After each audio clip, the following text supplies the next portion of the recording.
Good morning. The time is now 10:46, and I would like to call this sitting to order. Ladies and gentlemen, my name is Anthony Vera, and I would like to extend a very warm welcome. I appreciate your attendance here today. Before I ask other members of the committee to introduce themselves, may I just indicate for the record that the following members have asked to be excused: Mr. Garvin Simonet and Ms. Sherry-Ann Critchlow-Coburn. I will now ask the other committee members to please introduce themselves. Morning, Wade Mark, member. General Ansel Antoine, member. Morning, I'm Lester Henry, Vice Chairman. Morning, Fazal Karim, member. Good morning, Adrian Lyons, member.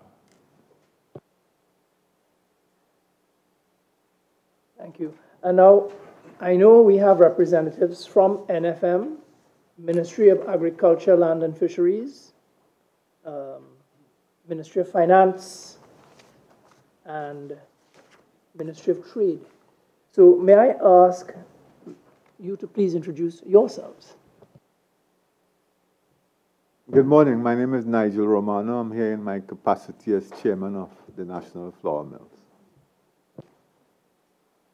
Good morning. Kelvin Mahabir, CEO, National Flour Mills. Dear Jacobs, Permanent Secretary, Ministry of Agriculture, Land and Fisheries. Marlene Andrews, Planning Officer, Ministry of Agriculture, Land and Fisheries. Good morning. Frances Signore, Acting Permanent Secretary in the Ministry of Trade and Industry. Good morning, Chair, members of the public.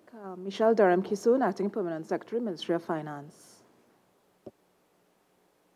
Good morning, Sati Jagmohan, Corporate Secretary, National Flour Mills. Dennis Scott, Senior Business Analyst, Ministry of Trade and Industry. Good morning, Sharon Mohammed, Senior Business Analyst, Ministry of Finance. Jason Mohammed, Chief Operating Officer, National Flour Mills. Thank you all. Now, before we start the official proceedings, a couple housekeeping matters. I'd be grateful if all the cell phones could be turned off or put on silent, please. Also, as you have done, before speaking, turn on the microphone, and after you speak, if you could turn it off. Time is allotted and short. We hope to finish around noon, and there's a lot we want to cover today. So I would ask participants to keep questions and answers as short and succinct as possible, please, so that all can have a chance to contribute. I also want to recognize, I understand that there are members from the Rice Farmers Associations present. You are in the public gallery. We did receive your submissions. We have not had a chance to study them as yet, but what we will do is we will have another hearing at which you will have an opportunity to make your presentations and we can ask questions of you. So there's a lot that we would want to hear from you as well. Thank you. So the purpose of the meeting is to commence our inquiry into the operations of the National Flour Mills with specific reference to the agreement between NFM and the Ministry of Agriculture, Land and Fisheries for the purpose of rice paddy from local farmers, and how that agreement has impacted the ability of the farmers to service their business communities. As you know, this committee is a creature of the Constitution, and we are appointed to inquire into and to report to both houses of Parliament in relation to your administration, the manner of the exercise of your powers, your methods of functioning, and the criteria you use when you exercise powers and functions. So in other words, our task is to review and evaluate the efficiency, economy, and effectiveness of your operations with a view towards ensuring transparency and public trust, and that you're properly fulfilling your mandate, that your policies and processes are clear and accessible to relevant stakeholders and the public. It's all about transparency and accountability. But in addition to our oversight function, these hearings also afford you a forum to provide and share your challenges, your concerns, your recommendations for improvements. And so they also provide a unique opportunity to increase public awareness, understanding, support, and respect for your operations. The committee have suggested that because of the extent of this inquiry, today will probably not be the only hearing. In fact, we will recommend a phased approach. So today we will focus on NFM's operations, but at the next hearing, we will want to interrogate the farmers, again with NFM and the other stakeholders present. And so today we will focus on the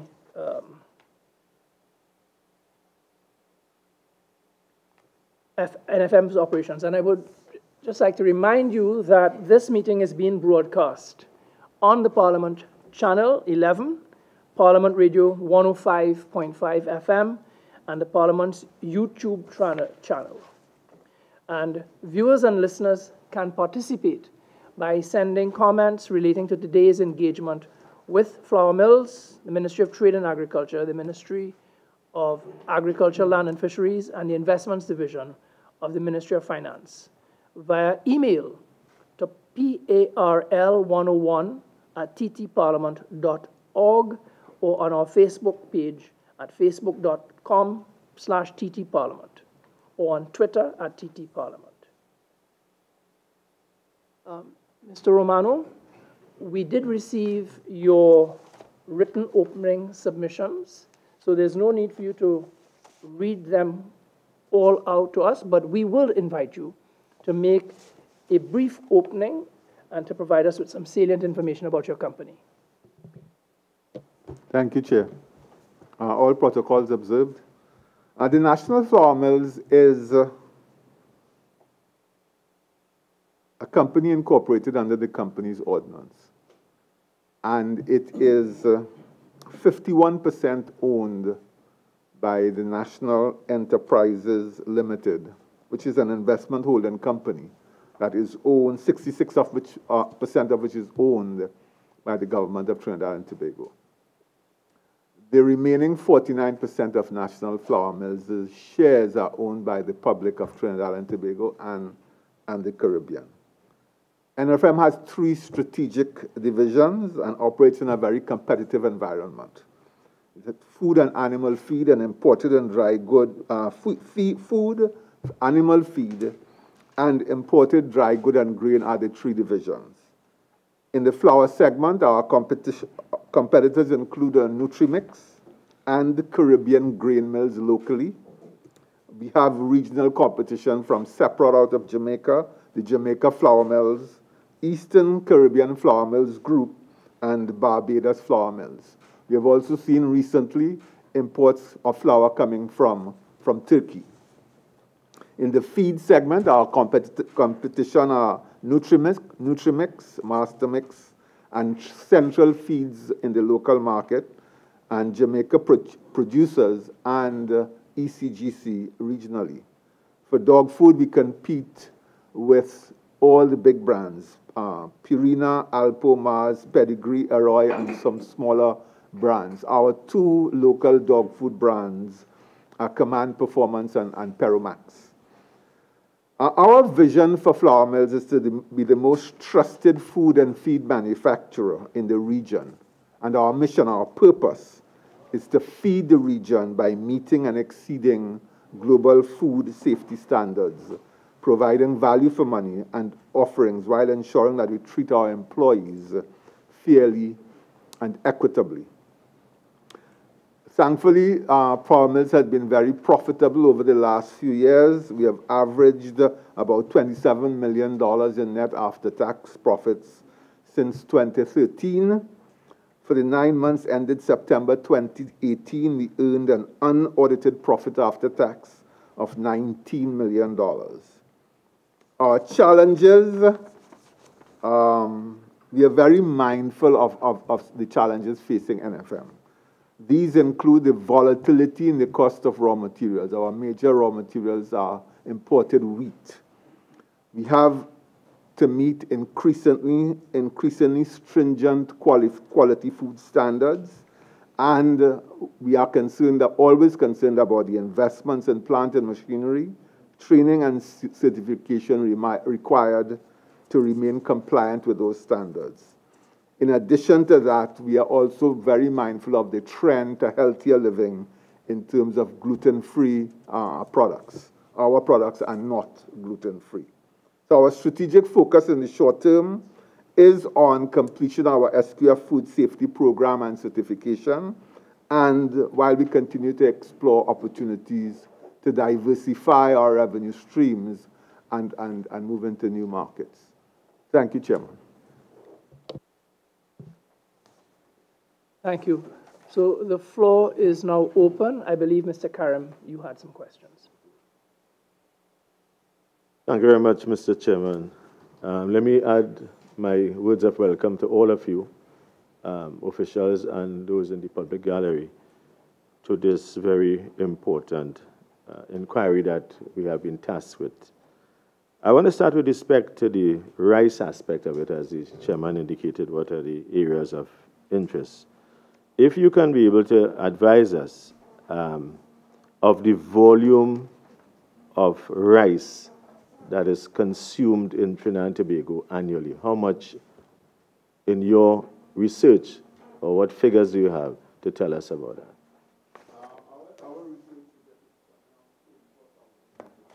34, okay. And our research indicates it's about 34,000 metric tons per annum. Okay, and out of that 34,000, how much is produced by rice farmers, local ones, and how much do you import? And I suspect from the information you submitted, import pre-packaged. I will address the first question and then I'll ask Kelvin to. Yeah. So the local rice farming industry has been in drastic decline over the years, as evidenced by the quantity of rice paddy brought to the mill for processing.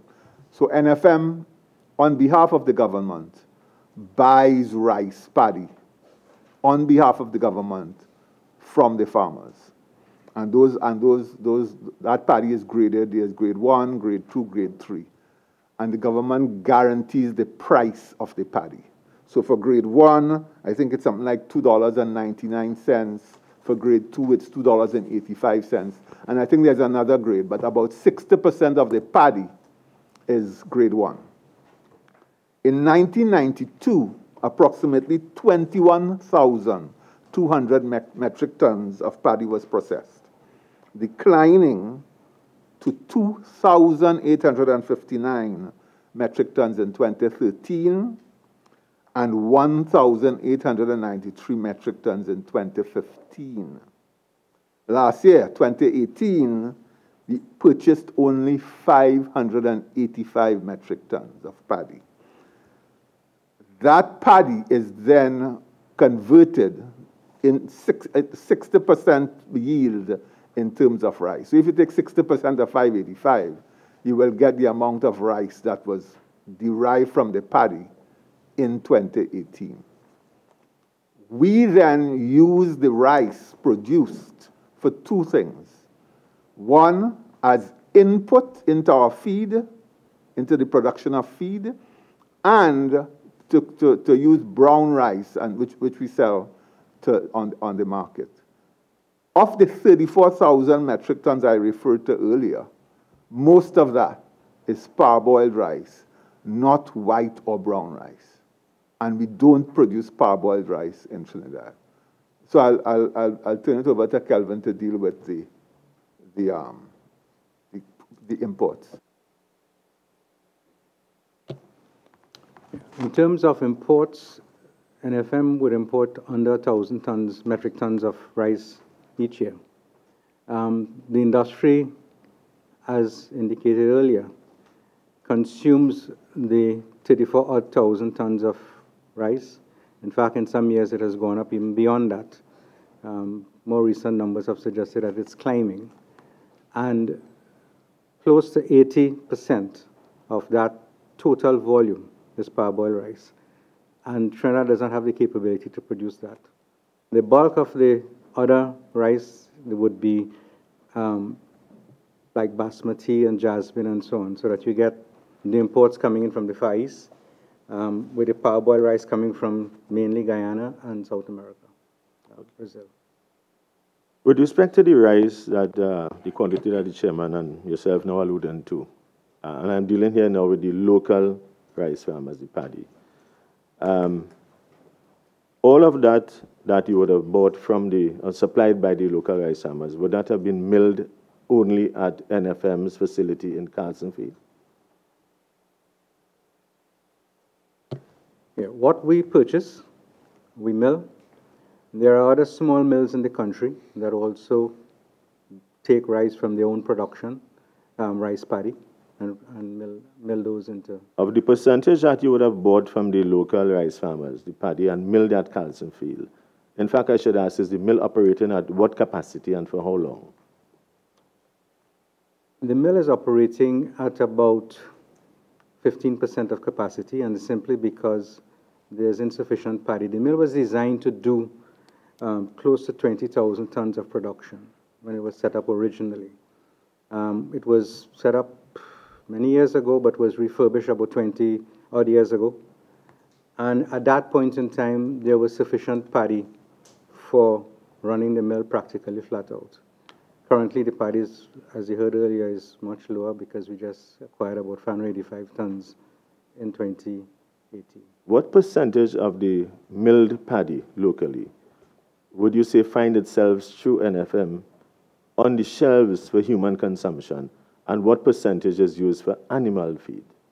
I would say I don't have the exact percentage, but the bulk of it ends up in animal feed, with a small amount going into the supermarket. Is it hazard a guess? I would say about 5% going onto the shelf. 5% out of the state investment rice mill finds itself on the shelves of supermarkets and wherever else for human consumption, and 95% of the production received by farmers find itself as animal feed. As input into input into animal feed. Yeah, sure, no problem. But maybe I want to come back to asking you another question. Maybe I should ask the Ministry of Agriculture, what has been responsible for this serious constant decline, and what have you been doing, or what are your plans to increase rice production in this country?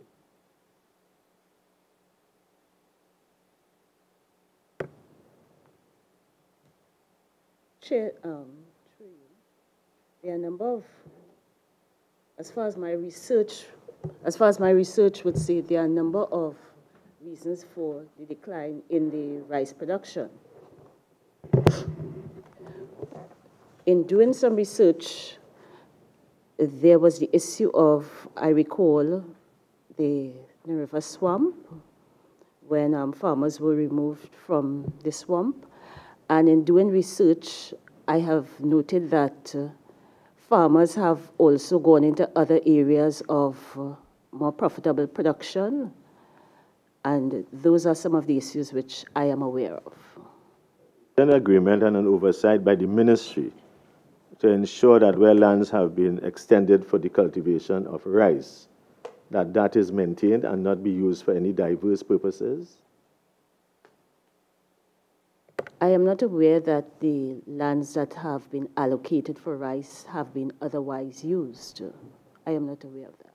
Okay. Is there any agreement, signed agreement between the ministry, national flour mills, the rice producers, that will indicate what are the stipulations of the contract? Is there any agreement at all that governs this relationship with the ministry? We have the relationship is with NFM. That is the agreement we have with NFM. Do you have any contract or any written agreement or any document indicating your support to these rice farmers?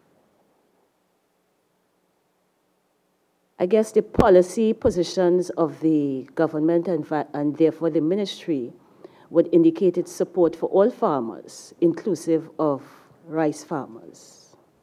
But there's nothing in writing that governs that relationship with the rice farmers and the Ministry of Agriculture. I cannot specifically say at this point in time, but I am aware of the relationship with farmers on the whole in terms of the incentives, all that are available to other farmers are also available to rice farmers. So in that context, I would say that there is agreement, yes, in terms of how we treat with farmers on the whole. Okay, Mr. Chairman, I just have two follow-up questions. In view of the fact that you have this steady, serious decline, what plans do you have to sustain, or is there a plan as well to sustain rice production in Trinidad and Tobago? Or increase it? I believe the plan to address the whole issue of rice is centered around the entire diversification exercise, and therefore the benefits of that will only come when those, that entire framework is fully in place. So are you saying that the future of rice is really a part of a diversification strategy? I believe that was the policy position, as far as I am aware, from the various cabinet minutes from 2006 to present. Okay. With respect to the, sorry. So, one of the things we recommended to the government was the divestment of the rice mill to the private sector, to people who are rice farmers. A rice milling operation is central to any strategy to develop a sustainable rice industry, as it forms part of the value chain for the conversion of raw paddy into finished product. The existing plant, as Kevin alluded to, is 45 years old and requires significant investment to operate in an efficient manner. As you noted also, the last major upgrade was 25 years ago. And as you also alluded, a major shortcoming of the rice milling operation is that there are no facilities for the production of parboiled rice.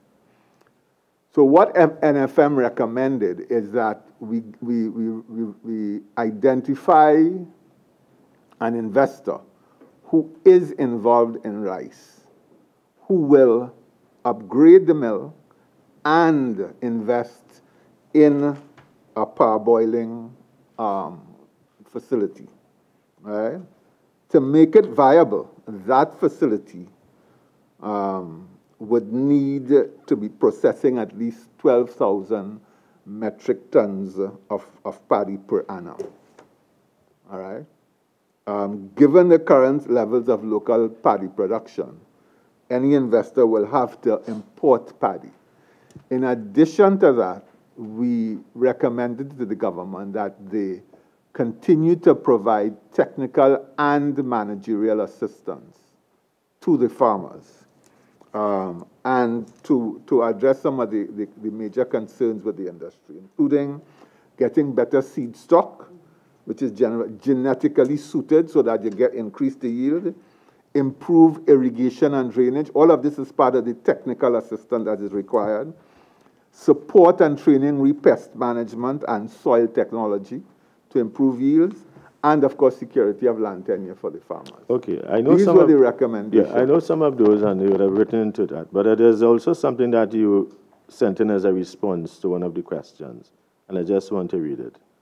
As far as reasonably practicable, NFM has given in to the demands of the investor. What is it you have given in to the demands of the investor? And when is this transaction due to be completed?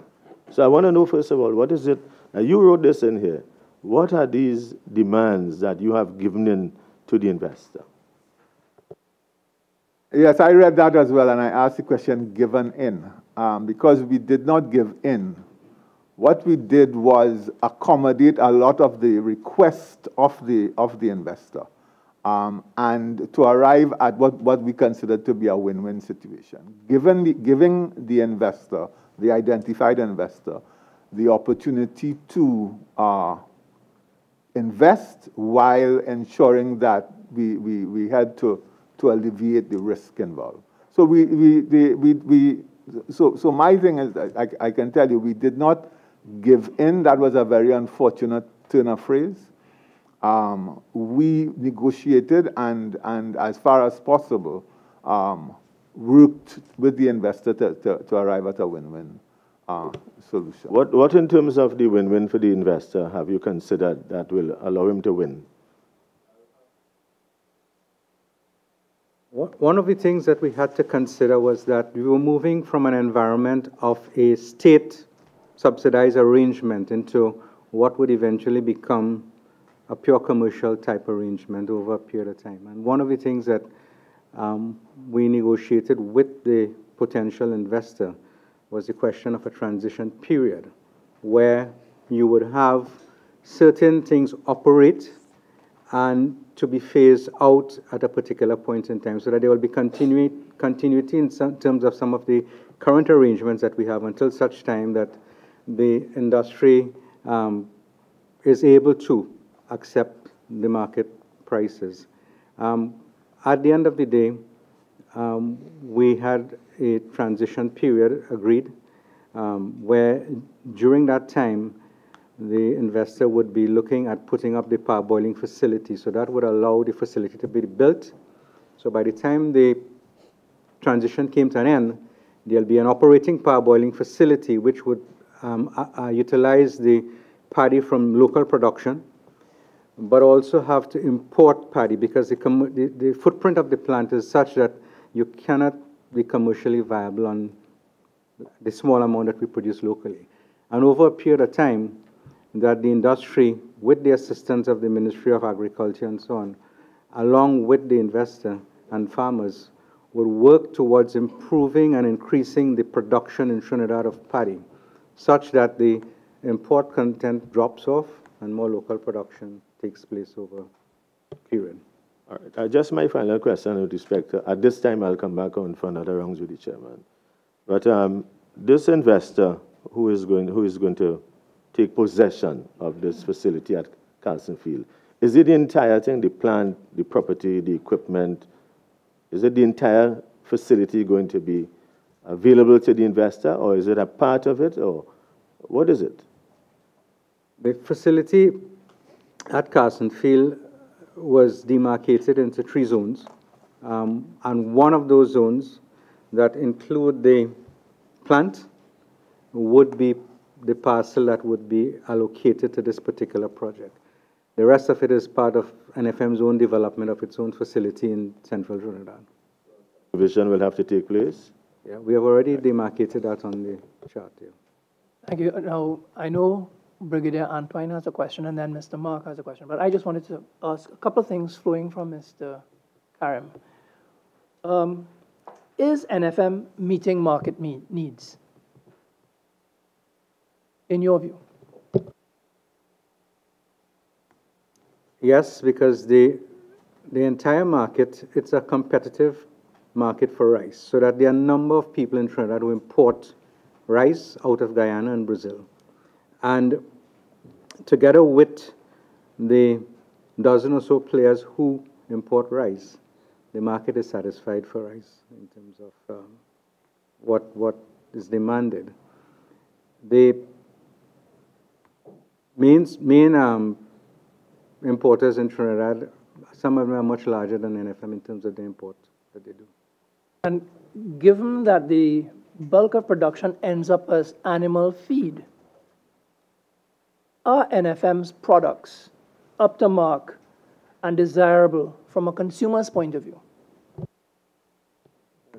Yes, it is. All our products are scientifically developed and monitored. We have lab facilities that test the developmental stage and the production stage of the products that we produce. As the chairman indicated earlier, we are in the final stages of implementing one of the leading quality standards and safety standards for food, which is the SQF standard level 3. So that's something that would also ensure that beyond quality, that you also have total food safety in terms of the entire chain of production. Brigadier. A follow-up to Member Karim's question. What is the present position in respect of the divestment of the rice mill? Because I'm not clear. Is it this divestment on hold? Is it progressing? And what is the time frame for the completion of this divestment? The divestment would have been handed from NFM in terms of the processes that we would have done along with our consultant to arrive at the evaluation and preferred investor, and would have been transferred through the Ministry of Finance, through the Transition Committee, which is a committee consisting of finance, trade, agriculture, and NFM, to manage that process, which would include the completion of the negotiations with the investor and the determination of the conditionalities that would apply for the investor to have to adhere to during this period and post the transition period, such that, and it would include the establishment of the new facilities and the developmental program for the industry itself. So the expectation was that it should have been completed by now. It has been protracted. My understanding is that the investor has been given a deadline. I'm not too sure what that is, but we could check that and get back to you. Well, then I need to shift this question to the ministries then. Any of the PSs put to answer this question, what is the position on this divestment of the flour mill? Thank you, Chair. Thank you, Member.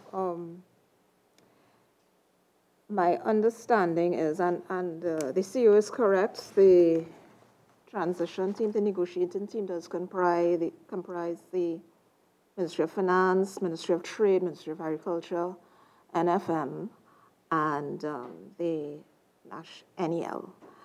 My understanding is that the preferred bidder has been requested to provide the committee with some financing information, and I believe at this point that information is outstanding.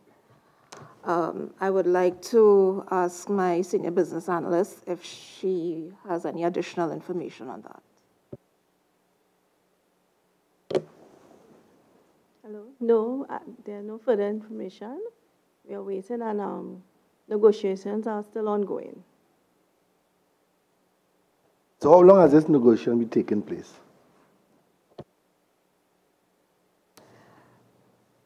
Through you, Chair, I believe the negotiations started in 2017 when the proposals were evaluated, August 2017.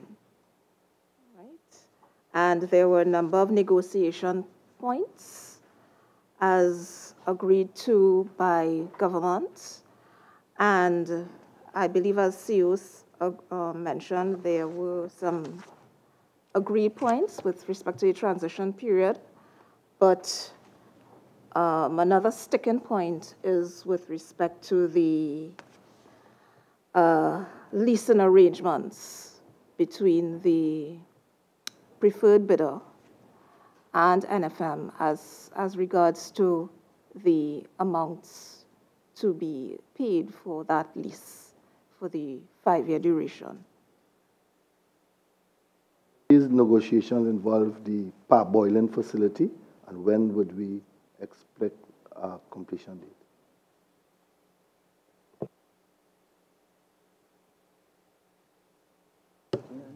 May I defer to NFM on that, please? Yes, the arrangement consists of three parts, basically. One is the sale of the existing plant that is on the compound. Two, the lease of the land, that piece of land designated for leasing to the prospective bidder. And thirdly, the construction of this parboiling facility, because without that, any attempt to grow and produce more in Trinidad would end up with difficulty, because you will be supplying something for which there is very little demand. And you need to match those, because even if you take good paddy and you do not process it into a product that can be sold quickly, it deteriorates. If you process it into a product and you can't sell it, it also deteriorates over a period of time. So that therefore, it is important that you get the value chain correct. You have the right product that is demanded by the public, and you match that back with the facilities that will transform the paddy to ensure that that product is available. Possibly, because I want to bring some questions about the price to the what? Before Member Mark, Mr. Henry had a question. Yeah. Before I turn over to Member Mark, from what I'm hearing here and the figures presented in terms of the numbers of volumes of rice consumed in the country and what is produced locally, rice is not a very important part of your operation at MFM, isn't it? No, it's not. It's not part of our core business. Okay, that's what I'm thinking. I think we are. No, that we are very clear about that. Yeah, because I based on the numbers here, I really don't see. And so it is in your best interest to rid yourself of this. It is. It is. Okay. So flowing from that, would you agree that the link between farmers and the rice industry is the rice mill? I mean, it's critical for the development of the industry. The rice mill and the parboiling facility. So because without the parboiling, you're selling a product that nobody wants. So if the rice mill stops, what happens to the rice industry? It means that the paddy that is available would have to go to one of the smaller plants to be processed, and if they can't process it, then it will not be processed. And therefore, if there is going to be a shutdown of a facility like this, it must be managed over a period of time with all parties involved, understanding where it is going, rather than an abrupt removal of the facility from processing of paddy. Thank you. Mr. Mark.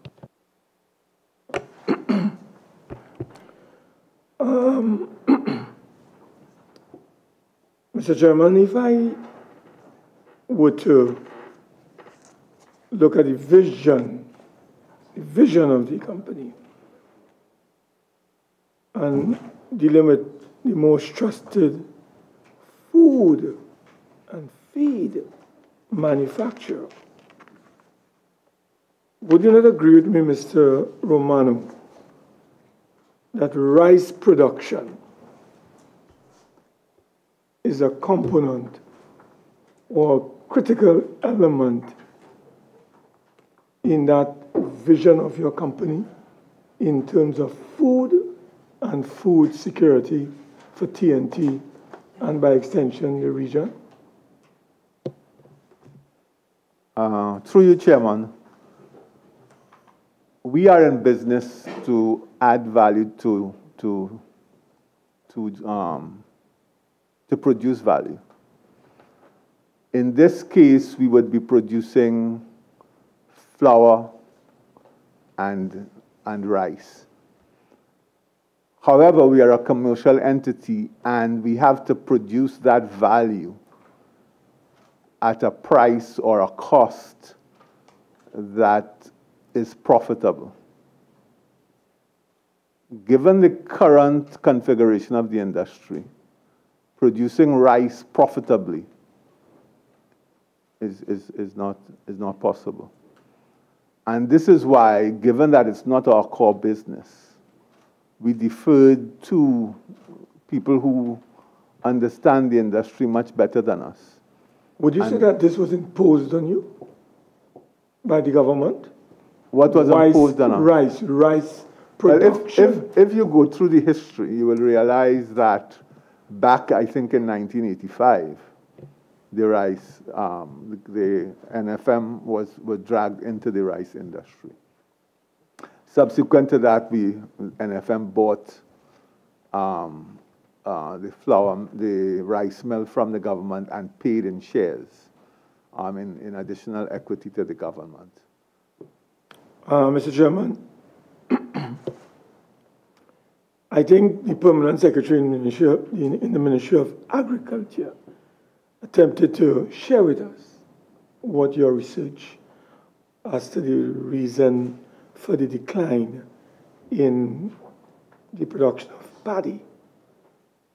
I'm seeing from your statement, Mr. Romano, that in 1992, Trinidad and Tobago produced approximately 21,200 metric tons of paddy, and that was also processed.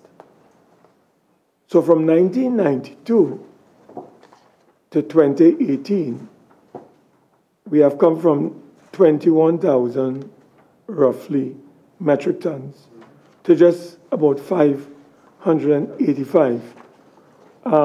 Would you want to share with us any additional reasons for this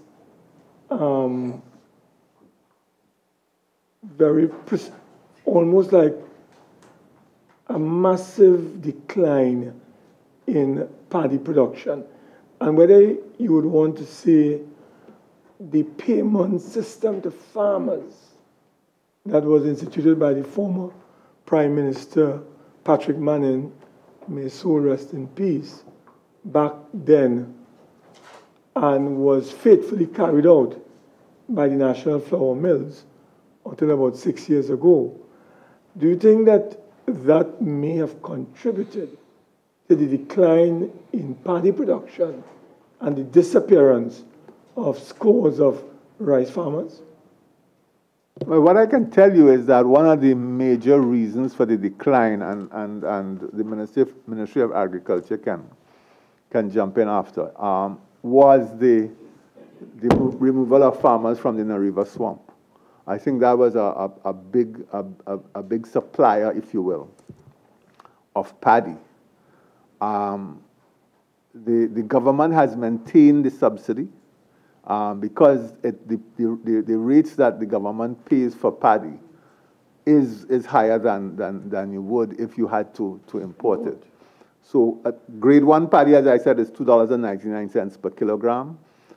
Grade 2, $2.86, and I think there is another layer, but as I said, 60% of the paddy is normally at grade 1, and the farmers get the $2.99. I think another reason is farmers getting out of rice farming and using their lands for other purposes.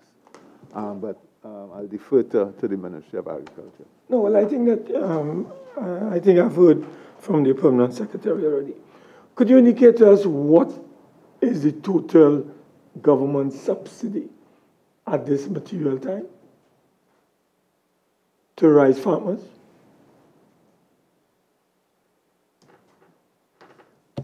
Well, it would include a number of things that the Ministry of Agriculture is doing, but from the paddy side of it, what we can say is the price which we pay on behalf of the ministry. So we act as the agents of the ministry here, where we collect the paddy and process it, and therefore NFM will not be in a position to say what the subsidy is, except to say that the paddy is being purchased at a price that is significantly higher than if you were to import it from, say, Guyana. Well, could I ask the Permanent Secretary? Yes, Chair, through you. So I can give some figures on the expenditure for paddy, which is the subsidized costing, for 2016, 17, and 18. So we have had 3.9 million in 2016, 3.3 million in 2017, and 5.1 million in 2018. That is what we would pay from the ministry to NFM.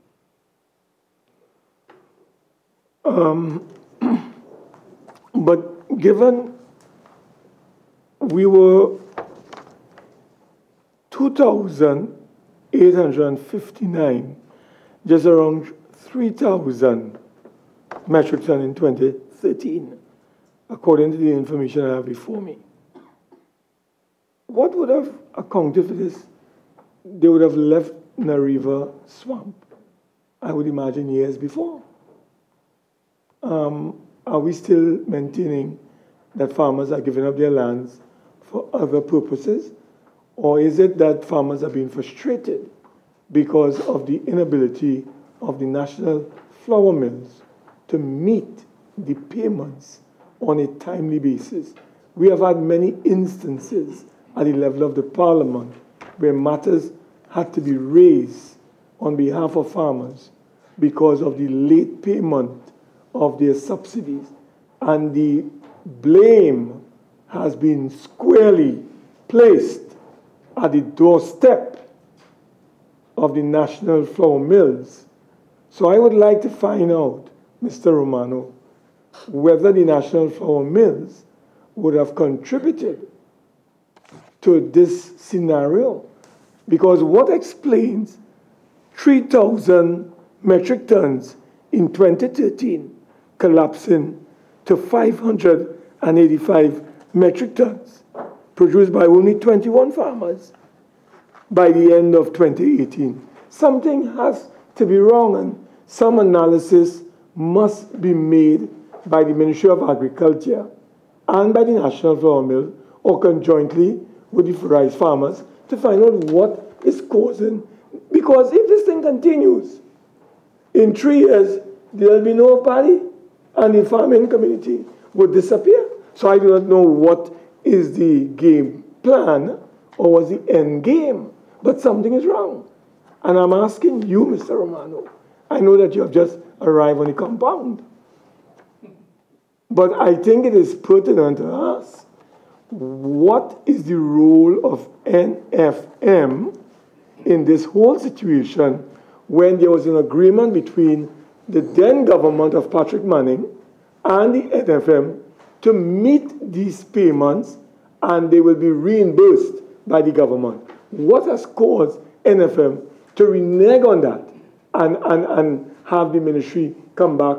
Well, I can't say the ministry come back. What has caused that problem? Because I understand the problem is that you don't pay on time. So we buy the paddy, we grade the paddy, and we send the invoice to the Ministry of Agriculture. And our role is to act as agent for the government.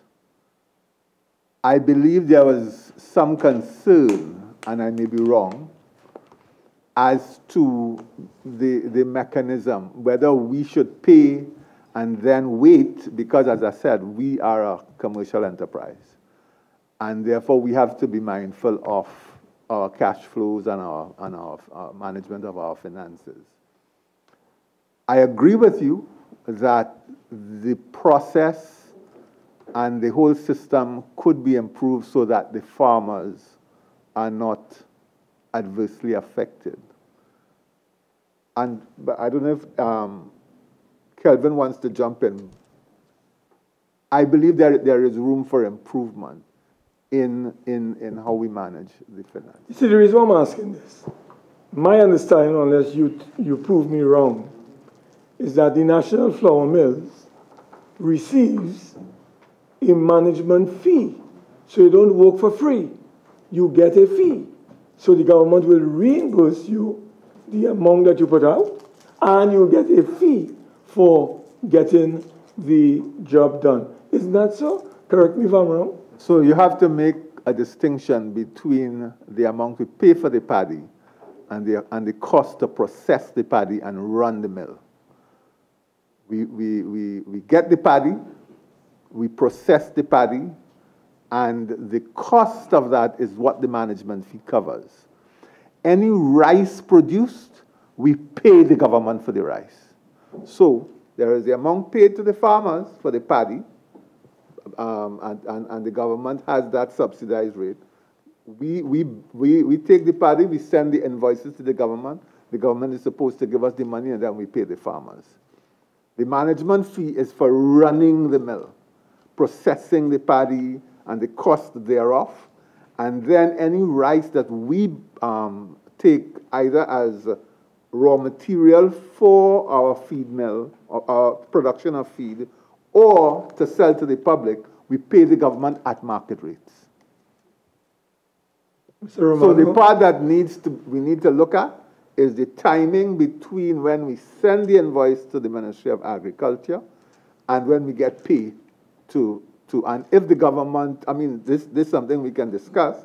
If the government wants us to pay and wait, then we would appreciate some compensation for the time that we have to wait. In other words, if they want to use us like a bank, then we need to be compensated. All right, just clear for the committee's sake, whether there was an agreement, either a gentleman's agreement or a formal agreement under the period of Mr. Patrick Manning's reign between the National Flour Mills, and maybe Mr. Mahabir could come in here, and the government, for you to make the payments to farmers, and that was going smoothly and production was rising, but 5 years ago, NFM stopped that arrangement, as you said, maybe for whatever commercial reasons, and everything went topsy-turvy.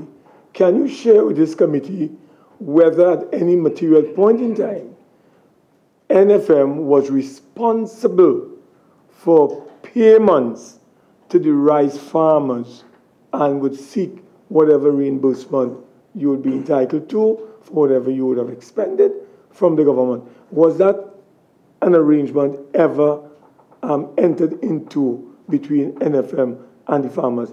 I am not too sure. I'm just trying to get clarification. I don't know if Mr. Marby could clear the air for us or not.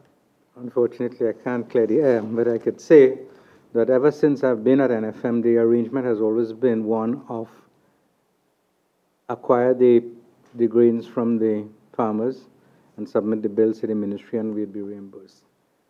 There has been difficulties in recent times. As you know, the ministry would have had its own challenges in terms of getting funds to us, and that would have delayed. Now, when I look back at the history of it in terms of recent times, for example, the payments made in June and December of 2015 related to invoices raised between November 14 and March 2015. In 2016, payments made on April and September related to invoices raised between the months of April 2015 to April 2016. So there is, on average, about 5 to 6 months lag between the acquisition of the product itself and the payment to the farmers. We do also pay on behalf of, I think it's 6 farmers who would have commitments with the ADB for equipment and so on that they would have bought.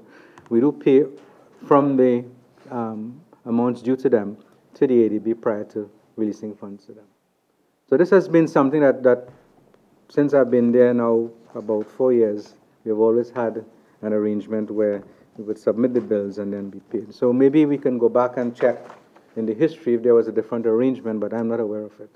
Mr. Chairman, I know that we don't want to spend too much time.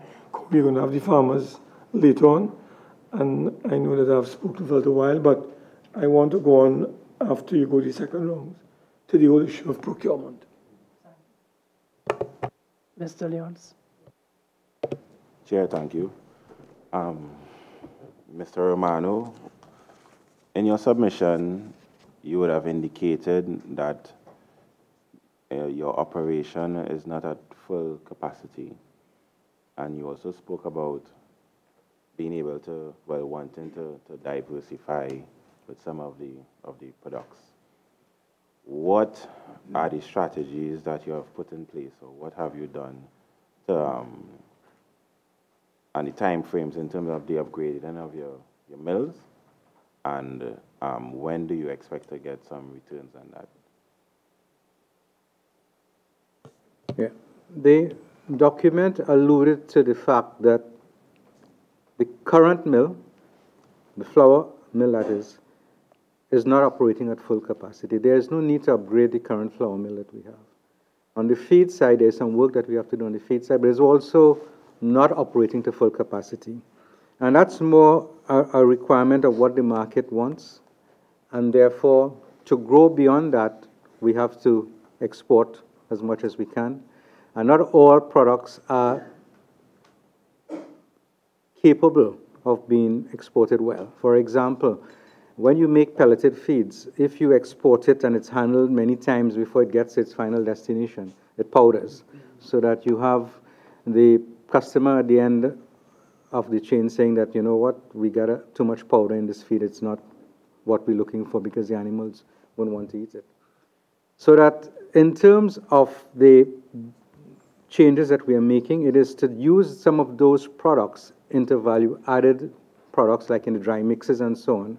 So the flour, for example, you add different things to it and you now make new products which you can attract different types of markets for. So you have the situation like you have roti mixes, baking powder, different types of products that you're making that would increase the demand for your main ingredient, which is flour, but not necessarily in the form of raw flour. And then we have the strategy to diversify away from purely doing flour and feed. So on the feed side, we have gone into pet food production, and we've started now a couple of years ago into dog food production. And that is something that we want to grow in different areas over the next couple of years. Thank you. In terms of the gluten-free products, are you all trying to go into investment into that also? Products again? Gluten-free. Gluten-free. Yeah, the gluten-free product is something that has become very popular in certain countries. And it's really because certain populations have, for want of a better description, a genetic defect, that they have what is called celiac disease. And therefore, they have a particular reaction to the use of gluten, which is the protein in flour. Our population, fortunately, doesn't have that particular problem. In fact, we have people eating roti and doubles every day, and they're fine. However, it is a small market. It is one where there is a perception that it is healthier, and therefore some people are gravitating towards it. It does not, at this point in time, allow us to invest, because of the size of that particular market, to do that particular volume.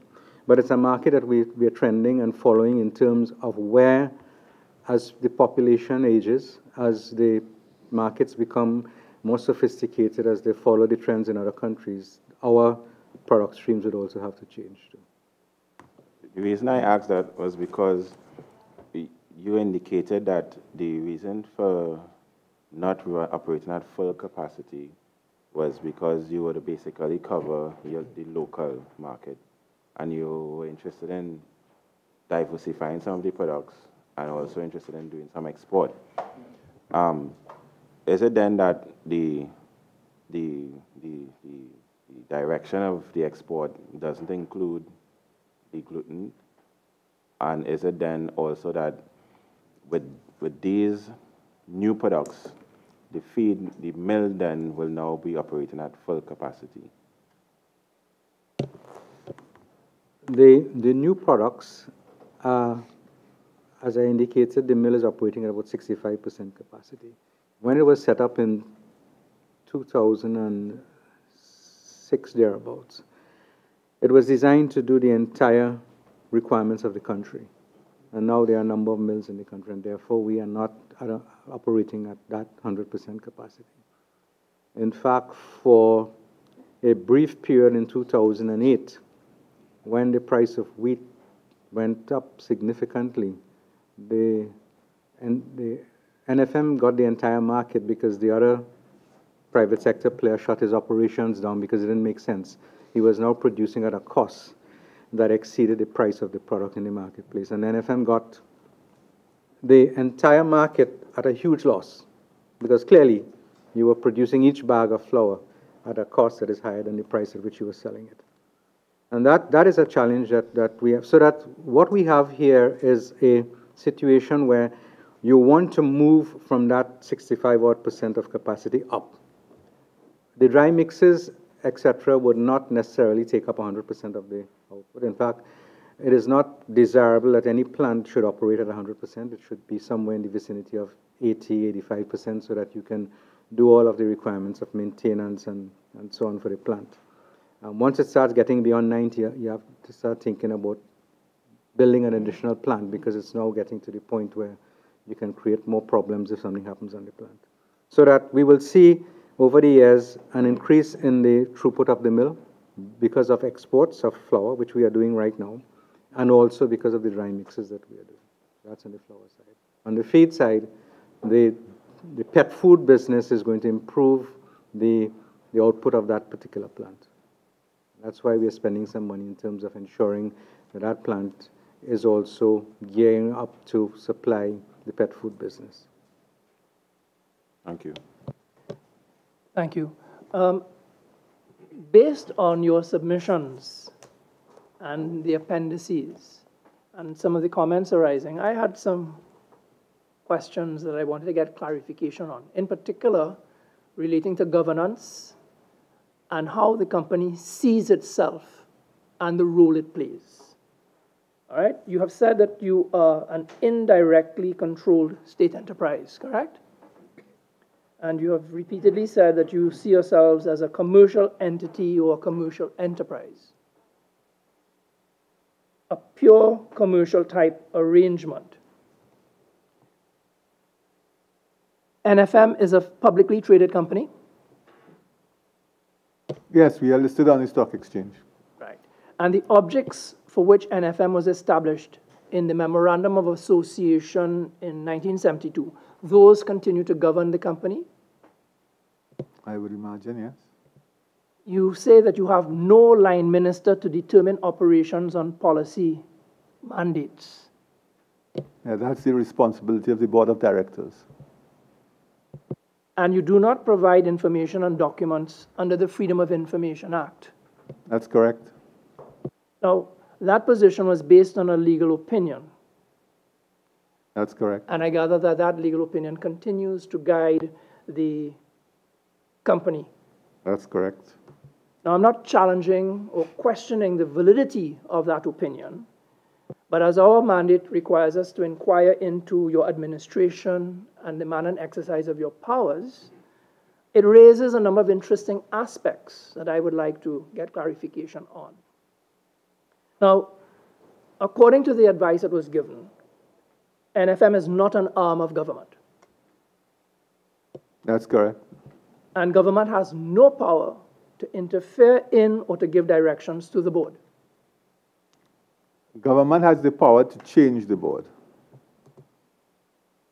But once the board is constituted, the board has the responsibility to run the company in the interest of its shareholders and other stakeholders. Right. And so NFM is not owned or controlled by the state. It's indirectly owned by the state. That's why we say it's an indirectly controlled state enterprise. It's owned by the majority shareholder is the National Enterprises Limited. And so National Enterprises Limited, control would reside in National Enterprises Limited, but 51%, yes. But as you have pointed out in your opinion, the shareholder doesn't give directions or set policy. You are not answerable to it. Not in any public or private corporation. And so, NFM is not a public authority. It is definitely not a public authority, no. And the government is not a shareholder directly.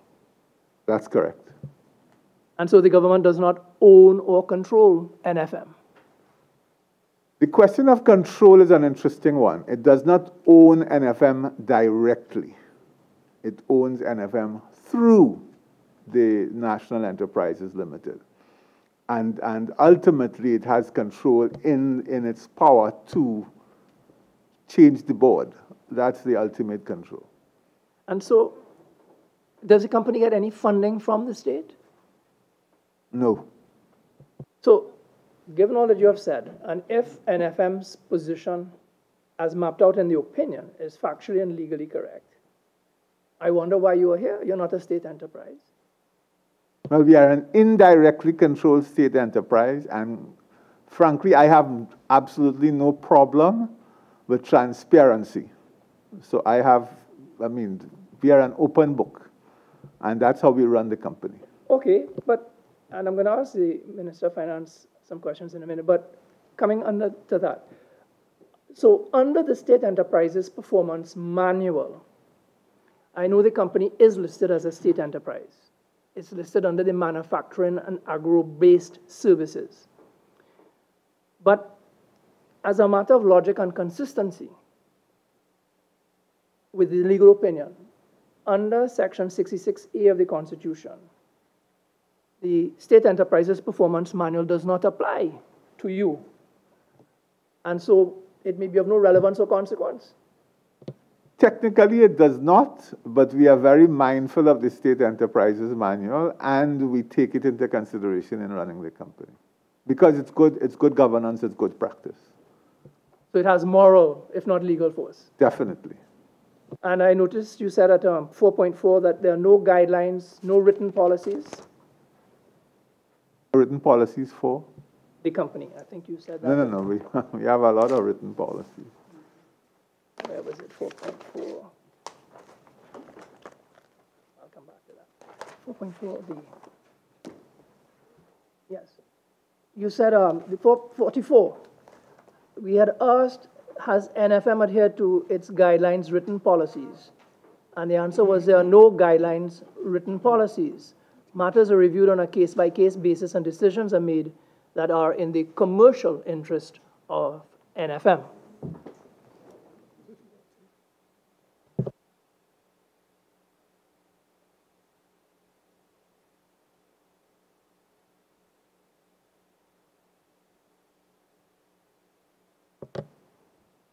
So issues like food security, which when I read your submissions, that was just sort of the last sentence, and almost as an aside, may not necessarily be the concern of NFM, which sees itself as a corporate entity, as a commercial entity. Am I right? Repeat, please. I was commenting that the issue of food security, it's the last sentence in your submissions, but it reads almost as an aside, by the way. It did not come across as a primary concern of the company. So I was wondering if you had any comment on that. Well, we take our responsibility to provide safe, quality food for the people of Trinidad and Tobago and the region very seriously. In the sense of ensuring that there is a supply of rice or a supply of other food, I don't see that as an NFM mandate. It may be a policy mandate of whoever the government of the day is, but I don't think it is a mandate for NFM per se. The state may, through its policy directives, call on us to provide certain products, but I don't see NFM's mandate as food security for Trinidad and Tobago. Okay, thank you. So I'm going to hand over to Mr. Henry, then Mr. Kazim, and then Mr. Mark, and then Brigadier Antoine. Mr. Henry. Okay, I have just two lines of questions, just a couple of things. In terms of your increase in staff costs from 2013 to 2017, rising from 57.9 million to 81.4 million, could you give us some explanation as to why the staff cost has been increasing? Okay, in that particular year, sorry, that's 2013 to 2014. 2013 to 2017. 2017. Yeah, so the big jump took place in that particular year. 2014, we introduced the IS 19, which is the requirement for the accounting for employee benefits, and the medical plan was brought on for the first time in that particular year. We also paid up ESOP for the last 3 years, which is part of the requirements that we have. There's an ESOP plan, and because of the fortunes of the organization in prior periods, it was not paid up. There was also, managers at that point in time were not adjusted for 7 years, and an adjustment was made. And in that particular year also, we settled union negotiations at 12%. So those would have comprised about 95% of the quantum of the change. Okay. And my other question has to do with your stated goal of trying to export, increase your exports.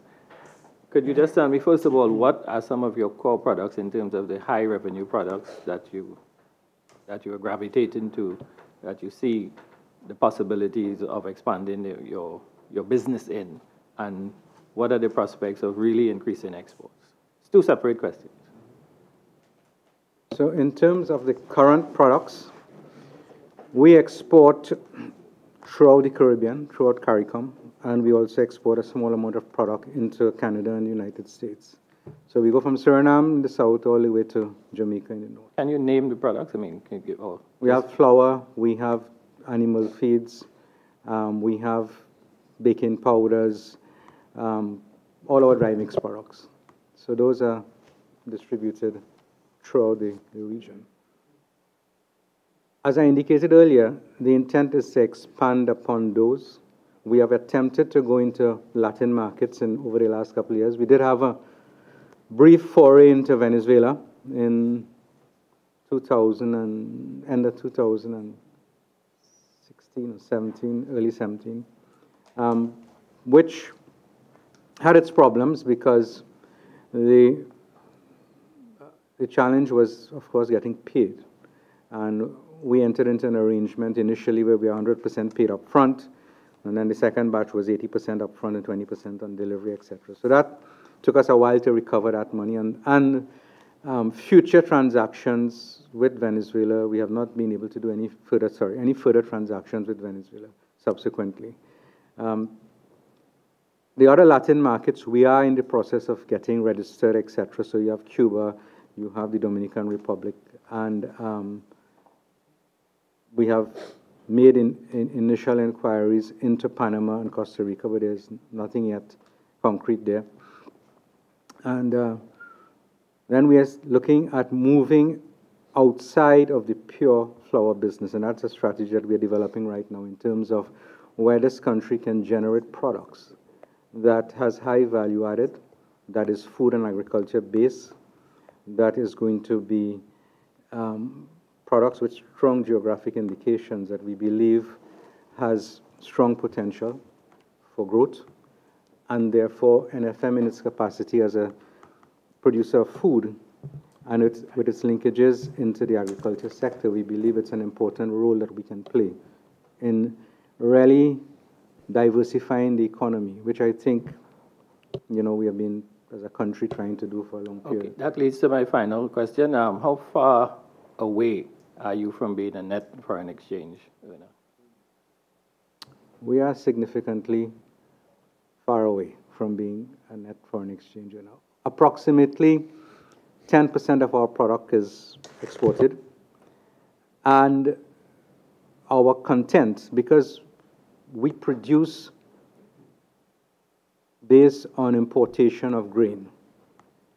So one of the things that we have to do in our diversification strategy is to look at the types of grains and the types of raw materials that are available in Trinidad and in the region that will allow us to move away from this high dependence on importing of grain. So that, if 60% of your costs is imported content. So therefore, we are significantly unbalanced as far as foreign exchange is concerned. Thank you, Brigadier. The name of the organization, National Flour Mills, but what commodity provides you with as a cash cow? Is it wheat, soya, or rice? Because I'm skirting in terms of the question. How much involvement are you in soya production? We don't produce soya. Some years ago, NFM would have brought in soybeans, crushed that to make soybean meal, and produce oil. The market shifted some years ago, and we have moved away from that. There was also an accident on the plant, I think, and I don't remember the year now, it's long before my time. Yeah. So we are not in the business of producing soya at this point in time. Now, there is a possibility that in the region you can in fact grow soya. You can in fact grow corn, which are raw materials to the inputs of animal feed, a significant part of the inputs for animal feed. So that we use those as inputs into the production of feed. There has been experiments to use things like cassava and sweet potato, etc., in the production of feed, and also as a source of making a different type of flour, which is a blend of wheat and cassava flour. Again, the reliability of supply is something that you need to have, because you don't want to be shifting between one product and another, because animals are very particular. If you give them a particular blend and then you change it because you don't have the raw materials and you change it back, you could find that there is a reason for the animals not to want to use your particular product, and therefore the owners wouldn't be buying your product but buying someone else's. So if, going back to the original question, the major products that we sell are flour-based products, and then the feed products. About, I would say, 65% of our revenues would come from the flour-based products, and the rest from the feed-based products. Thank you. Now, I'm going to allow questions up to 12:15 or so. So we have Mr. Karim and then Mr. Mark. Thank you very much, Mr. Chairman. Earlier, you indicated that you receive approximately $400,000 per month for management fees. And I expect this will have to do as well with respect to the milling of the paddy at the rice mill. So that amounts to approximately $5 million a year. You get it every month? $400,000 a month. A month. So $4.85 million. I'm just rounding it off. But out of that you're being paid every month, how many months out of the 12 you are actually in operation doing milling of paddy for the farmers? We are not actually paid every month. In fact, we have not been paid for about 18 months, I think. Yeah, so since June of 2017, we have not been paid. And so while there is a commitment to pay, we have not been paid, and therefore the cash flow is the issue. But you were getting that before, the last period when you got paid. Prior to that, you were getting paid monthly. No, it's, again, generally speaking, the Ministry of Agriculture will release those payments at the same time, generally, that they would release payments to farmers, except in the last particular periods, they have not had the resources to pay us, and they've just paid the farmers. Because I was reading from the chairman's remarks here. Yeah. So while it's a commitment, it has not been paid. Now, there's something new that the accounting bodies have put in place, something called Ifrs 9, which means that if you are not being paid for a particular period of time, you now have to provide for it and write it off in the particular period. And that is something that, you know, in any arrangement that we're making now is going to become important, in that you can't have a commitment that is not being met. And therefore, as far as the standard is concerned, this is a bad debt. Well, you're not being paid any monthly fee paid the last, what, 18 months, you said? Yes. So you're not being paid to mill the paddy. You're not being paid for this, you're not getting money for the subsidies. You're not getting enough money to pay the rice farmers when they submit. Am I correct in saying that the facility at El Carmen, and this is a ministry's response, has been discontinued? The plasma at El Carmen, they are no longer in operation, am I correct? Chair, through you, may I just respond first to the issue of the payments? As you're aware, we pay through the basis of the authority which comes from Cabinet.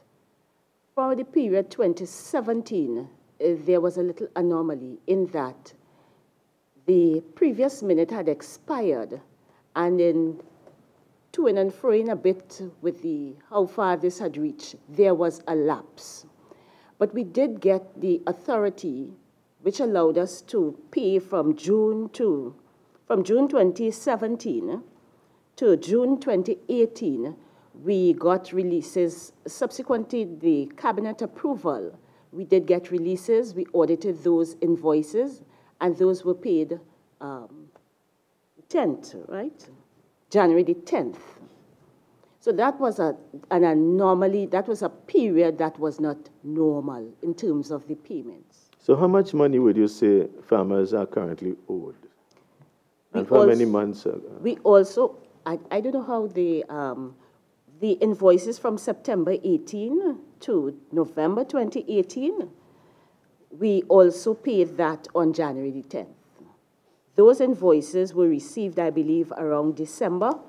We got the releases in a fairly short time, and we were able to pay that by the 10th of December.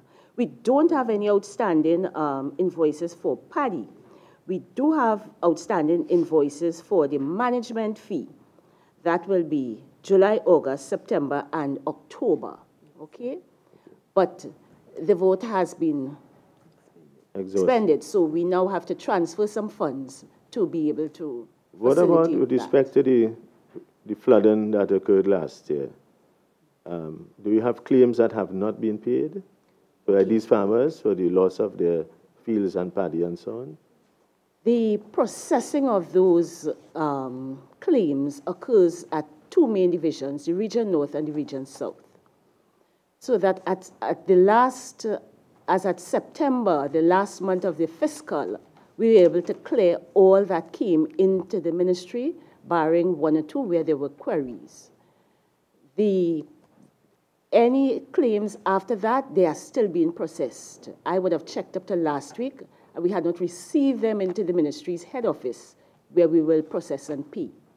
Okay, so I can say that the claims are still at the district levels, because there are a number of processing procedures that they have to undergo there. We're in the month of January 2019. The flood was in October 2018. How long does it take the file to move from the district level for payment?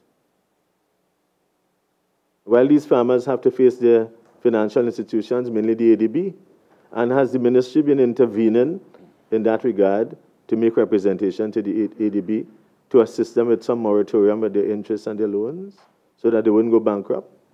I know at the level of the regions and the counties where the officers are stationed, they try to do that as quickly as possible, but the farmers also have to submit documents at times, you know. But does the ministry intervene on behalf of the farmers with respect, or even the NFM, with respect to their liabilities at the financial institution? Do you make representation for them? Bearing in mind that you are not able to satisfy their claims immediately, what happens to them? Are they left out into the cold? I really cannot answer that particular procedural issue. To somebody who is listening on this, you know, the people who are listening and looking on the television, some may conclude that there is probably a deliberate strategy to close down this industry. It has been consistently being reduced. I mean, what about this? You talk about the seed stock. We have a University of the West Indies here, which came out of the Imperial College of Tropical Agriculture. Is there a relationship in terms of the support to farmers vis-a-vis with the Ministry of Agriculture? Do you all assist in that regard? In terms of the quality of seeds, I definitely, not only with rice, but with other types of crops, because at the end of the day, the ministry's business is about food, and having high quality seeds, high quality, raw materials is critical. So for different products, Yeah, for I instance. agree with you, but El Carmen is now closed down. If it's, oh, sorry. Okay. Well, let me just ask finally, because I know that we'll have you all at another occasion.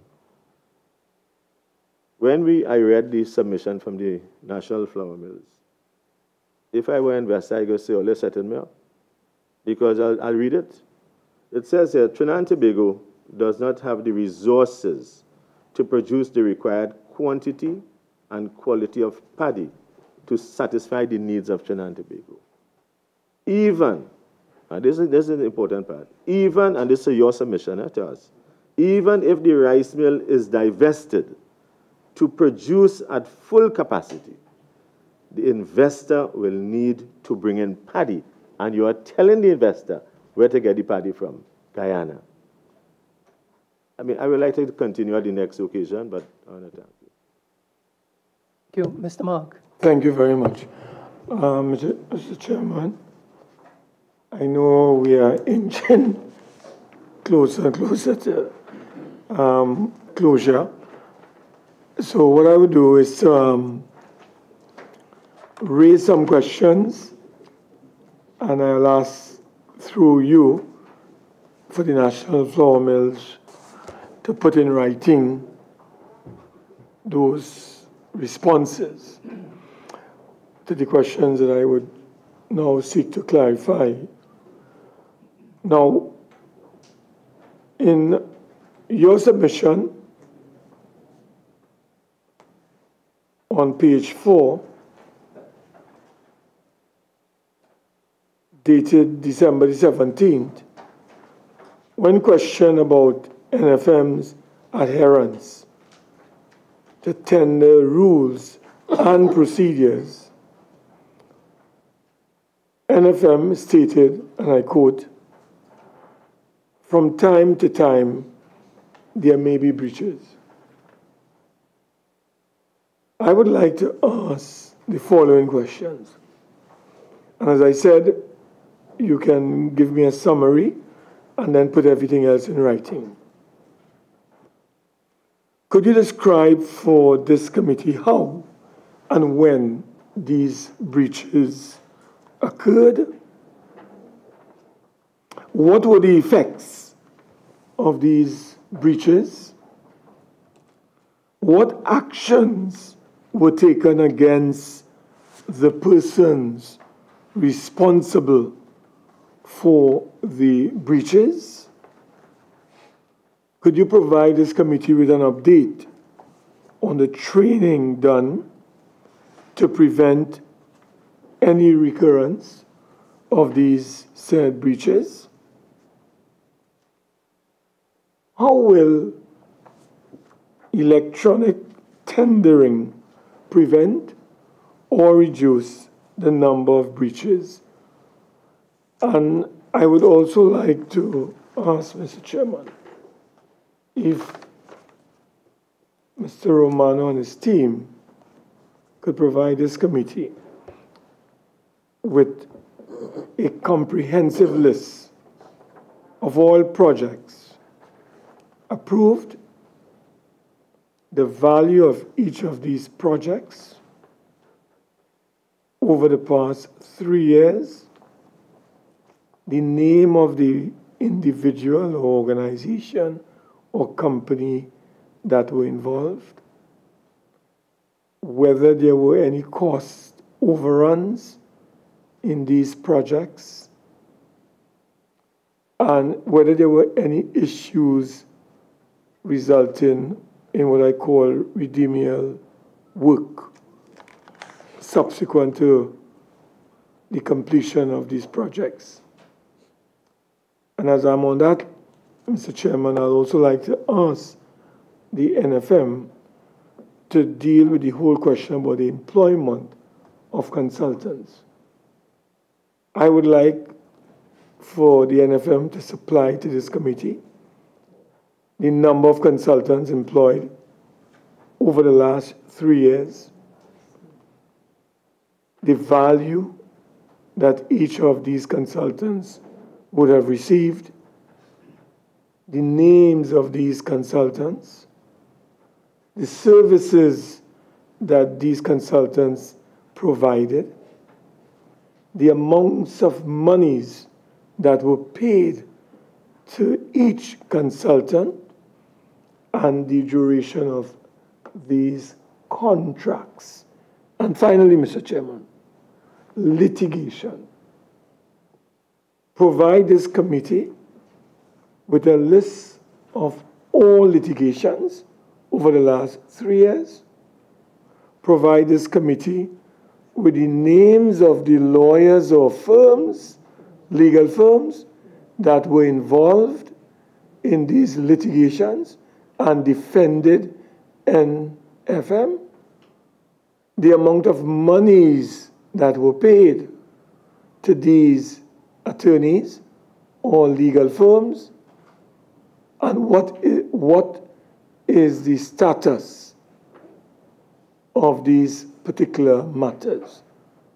Because of time constraint, I know you can't answer these things, but I think in terms of transparency and accountability, it is essential that we get answers to these matters. These are my views, Mr. Chairman. Thank you, Mr. Mark. Well, Mr. Romano, what will happen is that we will follow Mr. Mark's questions and put them to you in writing, and you could forward those answers in due course in writing as well. Thanks. Mr. Thank you, Chair. Just to respond to one thing. The submission says that there may be breaches. It never said that there were breaches. Because NFM is not perfect, I don't think any of us are, and there may be breaches that have taken place that we are not aware of. So that's the reason why the statement was worded like that. But we will respond to the question. Mr. Chairman, if I may, also, it is a fact that you have a whistleblowing policy. One of the things I forgot to raise is to ask the NFM how effective this whistleblowing policy has been. Whether you have instances where people brought to the attention of the NFM matters, and what has been the responses in terms of action as it relates to those matters. I forgot to raise that. Thank you. I will allow one final question from Mr. Henry. Just wanted to know from the Ministry of Trade perspective, what are, if any, particular challenges you face in providing any kind of oversight to the national flour mills, and what is it? Because given what we've heard before, the company basically saying that we are indirectly controlled and so on, does that square well, and how does the Ministry of Trade deal with that issue? Thank you very much, Member Senator Henry. In terms of the particular question that you have raised, we recognize the legal opinion that was proffered in 2003. However, there is an open line of communication with the company, with the national flour mills. Should there be any cause for concern, that concern is raised. And therefore, we do believe at this point that there is a fruitful communication and relationship with the company. We do take on board as well that the company is committed to the best rules of transparency. We look forward to that being very carefully adhered to and pursued. And we also are minded that the State Enterprises Performance Monitoring Manual also serves, while not legally obliging the company, but it does serve as a form of guidance on the operations of the company. And you would perhaps have seen over the last couple of years, there would have been a visit also by the Minister of Trade and Industry to the compound of the National Flour Mills Company to observe the processes, and she would also have given her nod of approval to the efforts towards their diversification efforts, and the Ministry of Trade and Industry remains committed to advancing non-energy exports among its other mandates. Thank you very much, PS. Well, I would now like to invite closing comments from, in this order, officials from the National Flour Mills, then from the Ministry of Trade and Industry, and then from the Ministry of Agriculture, Lands and Fisheries, and then Ministry of Finance. Thank you, Chair. This has been my first experience with the JSC, and I have to say I've been pleasantly surprised. We, as I said, are very open and transparent. Myself and the board that I preside over take our responsibilities very seriously. And we operate in a very, very transparent and open manner with the clear objective of ensuring that we deliver value and capture value for our shareholders, all shareholders, and we take that responsibility very seriously. Thank you. We'd like to thank you for the questions that you posed. I always tell the teams that I deal with that feedback and the criticism are the only way you can improve. We will continue to improve each and every day. Thank you.